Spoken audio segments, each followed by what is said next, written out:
Added to that, more than 90% of their export revenue goes towards oil purchases, a trade imbalance that cannot be sustained. Nevertheless, this little group of islands represents a prime example of how the tables could turn.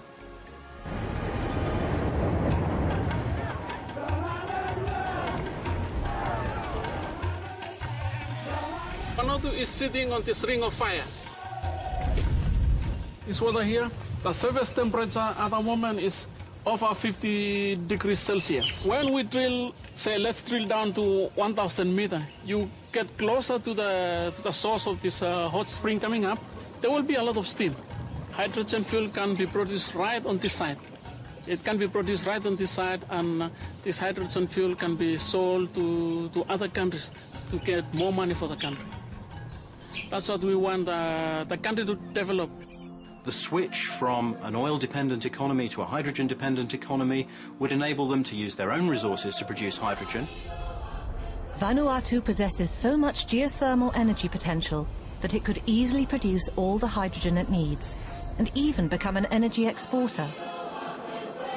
This plan of having hydrogen fuel produced within the country, it is something that brings me joy. I feel that, yes, I'm really doing something for my nation. I'm really doing something for my country.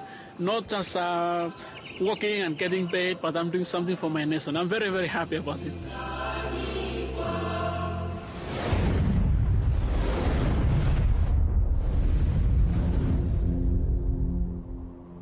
For the moment, the global energy map continues to be dominated by coal, oil, and natural gas.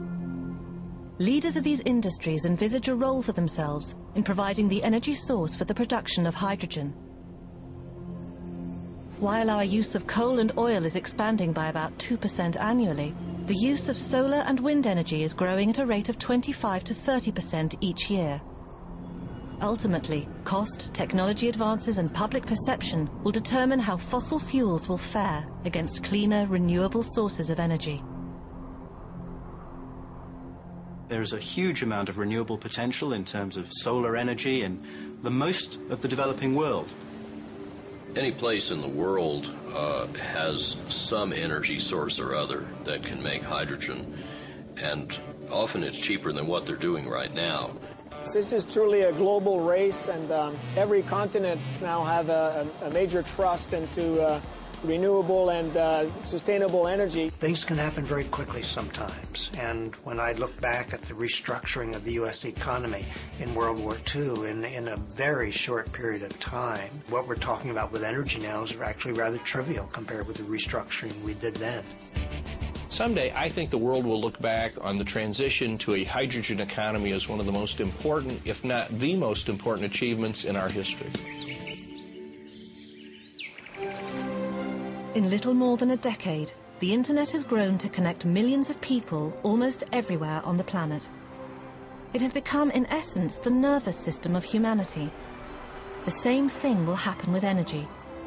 The fact that hydrogen can be produced anywhere using wind, solar, geothermal and other locally available power sources means that all the world's people can be part of this new era. We can't even begin to imagine the transforming capability of hydrogen as an energy form and the markets and the products that it will lead to. Hydrogen can level the playing field, extending the promise of a better life to everyone, including billions of the world's disadvantaged people.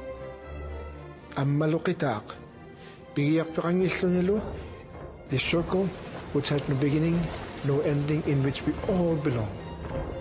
What it means that you and I, we're going to have to work together. Hydrogen has the potential to create a better world.